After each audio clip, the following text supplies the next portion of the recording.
Okay, so recently Microsoft released its Copilot, which was formerly known as Bing Chat, on an app. And they released it with Android first, but in the last few days, they've released an iOS app as well. And since I have an iPhone, I can show you this now. So again, this is free, so I encourage you to check this out. It's a way to use GPT-4 for free. With OpenAI, you have to pay for that, $20 a month. So you just open up your app store. I go down here and search, and we're just going to search for Copilot.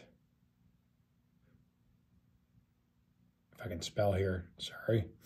As always, I got fat thumbs this morning. All right, there we go. Microsoft Copilot. There we go. Now, notice you want this. The first one's going to come up with the Edge browser. And you really want this one right here. So we're just going to click Get. And let's install this. So this was, like I said, formerly known as Bing Chat. Bing Chat doesn't exist anymore. We now have Copilot. So I want to, as we're installing this, want to walk you through basic ways of setting this up, some preferences you might want to consider, and then walk you through some of the functions. Again, these mobile apps, these AI apps on your mobile device are just game changers. You know, I've demonstrated before how I use this, so I'm going to ask it not only while losing, and ask not to track. Okay, continue. All right, so a couple of things. This is going to be the home screen. Now, notice up here, I can sign in. Now, if you have a Microsoft account, I suggest you use it to sign in. If you sign in, you're going to get longer conversations and more questions. So you're going to have a more robust experience to sign in. Now, for you, those of you that are part of a company that may or may not have a AI use policy, I suggest not using your personal or your business credentials. Just sign up for a free Microsoft account. It's easy to do, and that way you can sort of use this without violating any AI use policy. The other thing, notice is that GPT-4 is switched off. You want to switch that on. Now, notice the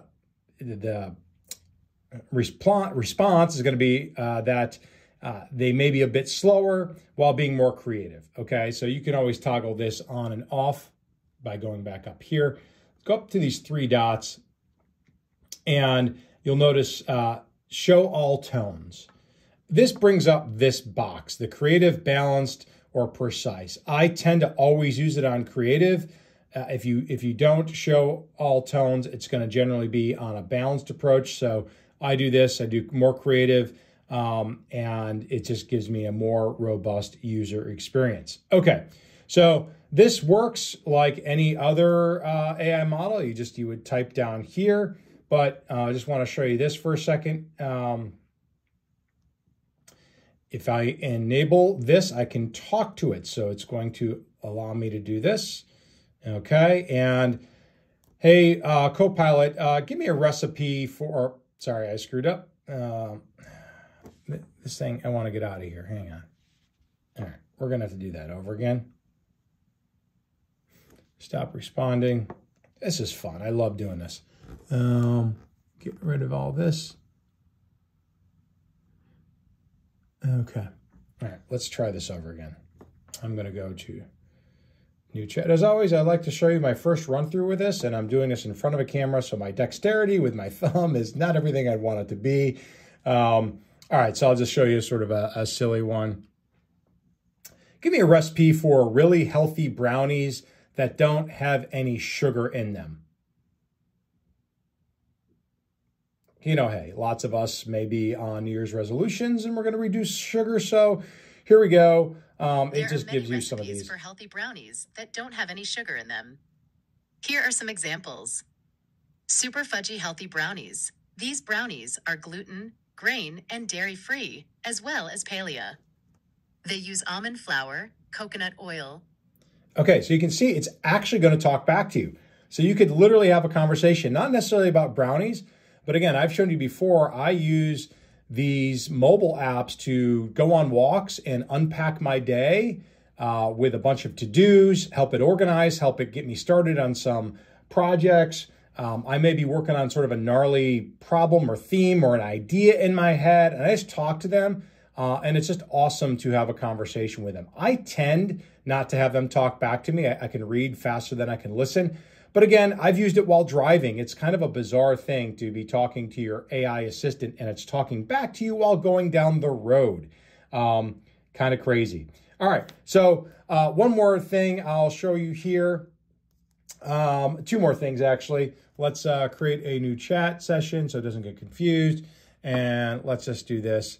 Can you create an image of a frantic professional white-collar worker on January 2nd of a new year as they are optimistic but also panicked about all the work that lies ahead? Okay, so this is, I'm just going to show you, they have image generation built in using DALL-E. So you're going to see that here. I can try to create an image of that. Here you go. Oh, look at that. I'm getting a high demand. That's interesting. So a lot of people are using this, so beware. Maybe the downside of free is that you are in demand queues. So anyway, that would show 4 pictures generally, and then you can choose and refine and all that kind of stuff. The other thing is this picture button down here. You can take in a picture of something and it can identify it based on what it is. Now, this is something I don't generally use much, but lots of people take pictures of, random objects. You got to give it access to your camera. All right. And say I want to take a picture of a remote here. We'll see. We'll see what this does. I have no idea. Bear with me. I'm going to take a picture of this remote.